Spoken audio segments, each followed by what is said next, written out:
Everybody, welcome back. Well, I was searching for this page when I was in the live stream earlier, and I wanted to tell you guys about this because it's basically gonna whittle down our 12 steps into six steps. Okay, so first step, when we admit that we're powerless, you gonna sit down. Okay, hey, what do you guys want to see? What's that? Hi, buddy. Yeah. So, there, yeah. Yep, you're knocking all my books over. Yep, that's okay, because we love you. Yes, we love you. You're a good puppy. Yes, good girl. No bite. Good girl. Oh, thank you. Yeah, thank you for the kisses. Yes, you're such a good girl. Yes, you are.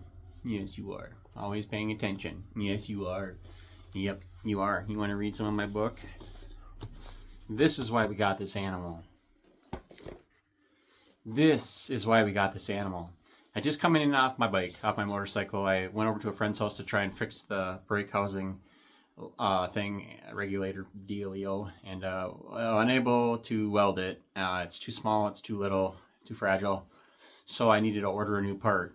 So I had to go up to Harley Davidson and order a new part. And I'm reminded why I have, a good support system and people who are in my corner, because when I go to Harley, I know not everybody likes me, but I know there are a few people there that really have invested, into our friendship or into our kinship. So I feel like everywhere I go in the community, I have the ability to connect with people. And so I do get some resistance from some people, but that's okay because, I humbly ask God every day to try to show me the way. And I walk that way. And sometimes I trip, slip, sometimes I go down the wrong path. Sometimes I make people mad. I say things. But that's why I'm digging into my book. That's why when I get home off my Harley, I pick up my big book and I look on page 263 and it says that we're looking for 6 steps, okay? First one is complete deflation. We're admitting that we're powerless and that our lives have become messed up, okay? Step 2 is dependence and guidance from a higher power. So in step 2, we're coming to believe that a power greater than us can help us through and get us on the path of sanity again. So step 3 is moral inventory. And step 4 is confession. Step 5, restitution, giving back and paying back what you took. And then step 6, which is step 12 really, is continue to work with other alcoholics having had this spiritual awakening. So if we can remember, we're gonna get rid of the 12 steps for a little while and we're gonna talk about 6 steps. And what we're gonna do in the 6 steps is we're going to come up with our own definition for 1, 2, 3, 4, and 5, and 6. Okay, so complete deflation. What does that look like? It looks like defeat. It looks like surrender. It looks like giving up. So whatever you put on your first step can be your own vocabulary and your own word that describes how it felt or how it feels when you have to give up and release your problem, your addiction, your habit. So step 2 is dependence and guidance from a higher power. So that's a faith, that's a trust, that's a believing in a power greater than you to get yourself up and out of the problems that we're in. Step 3 is moral inventory. So we're moral inventory is our baggage, it's our ills and our wills, our cares and concerns.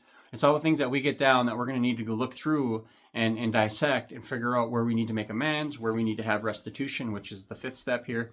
And then step 6 is continue to work with other alcoholics, other addicts, other people who are suffering from the same malady and illness that we are. So when we look on page 263 in our big book and we start to look at the concept of the 12 steps, let's knock it down to 6 steps. And then from that 6 steps, we're going to work on that in the next couple of weeks. I cannot wait. So let's see where this goes. God bless you. And I know that a lot of you guys are probably finding this message on Facebook or YouTube. And if you are, I wanted to let you guys know that if you do follow the channel or you do follow me on Facebook, I just want to remind you guys that, it's always paramount and it's always key to be kind out there and to treat other people with respect. And I know that we had a little bit of an incident in the last month or so. I had an incident with somebody else, and I don't want that to be a perpetual thing. I don't want anybody out there to be commenting on my behalf. I don't want you've seen us on YouTube or Facebook. I just want you guys to know that I can fight my own battles and I can be kind out there and it'll all work itself out. Love you guys.